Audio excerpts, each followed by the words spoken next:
Why was the Cape Town Marathon 2025 cancelled? Could it happen again?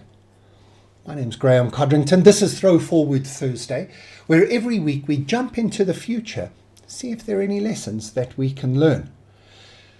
This is not the first time that a major sporting event has been cancelled.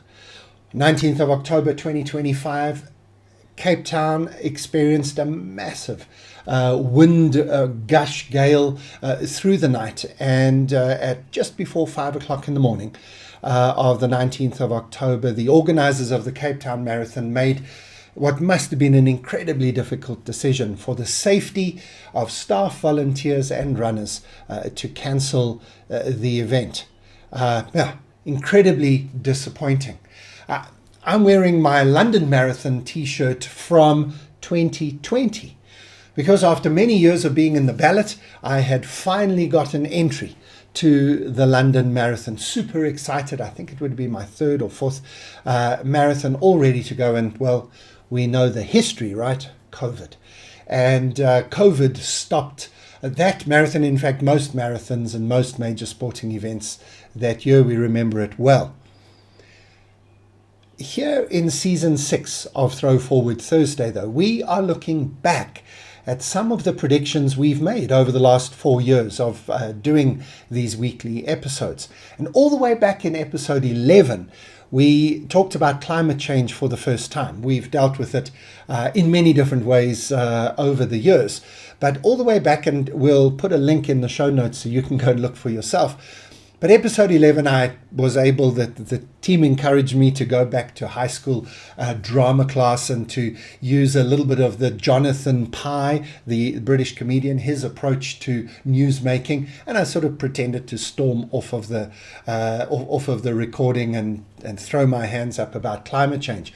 But that, I suppose, is a response, right? The response of good grief, like, when are we going to properly deal with this? Then in episode 42, we specifically linked climate change and sport, where we talked about what the Olympics might do and how the Olympics might be impacted by climate change. And we talked about it again when we linked in a theme with the FIFA Football World Cup being held in the Middle East, and what they had to do with air conditioning and that to make sure that football wasn't impacted by high temperatures. Well, here we are again, another major sporting event impacted by weather. And yes, of course, it could happen anywhere, everywhere. I'm a big cricket fan, and that's often impacted by the weather. So is tennis. And we are going to have to learn to live with this. We cannot schedule sporting events just whenever we want to, because we want to make more money or because we think people will pay. We've got to, if these are outdoor events that are affected by the weather, this now has to become a huge part of our calculation. What could the weather be? And if the weather gets more extreme, that's the bigger issue. Yes, of course, higher temperatures make it more difficult for us as human beings to function. Yes, stronger winds and lashing rains make some sports impossible to play. But it's more about extreme weather and the impact of extreme weather on outdoor activities, including sporting events. We are going to have to take this into account. Organisers are going to have insurance for it, are going to have standby plans.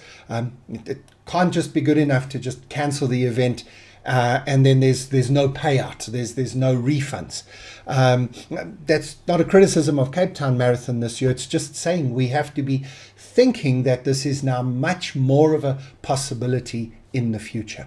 Our lives, our world, our sports and our hobbies are going to be impacted by an angry planet. At TomorrowToday, we call this a grey elephant. An elephant in the boardroom, if you prefer. It's a big thing that we know exists. We can see it right in front of us. It is going to have a huge impact in our world, and yet we are still going about our lives with no plan B, C, or D. In fact, forget about plan B, C, D. What's plan A? Because the disruption is the most likely possibility. For all of those of you who were going to run the Cape Town Marathon, I'm planning to do it either next year or the year after, when hopefully it is one of the Abbott World Majors. Really disappointing. I love the South African spirit that I saw this last Sunday, as people decided to make up runs anyway. And the whole of Cape Town looked as if it was just buzzing with people running around, getting in their half marathons, their marathons, getting all of that carbo loading out of their system the best way they know how. But we have to have plans for a changing planet, and we have to know what we will do as the planet changes around us. Keep running, keep thinking about change, keep looking to the future. I'll see you next week in Throw Forward Thursday again.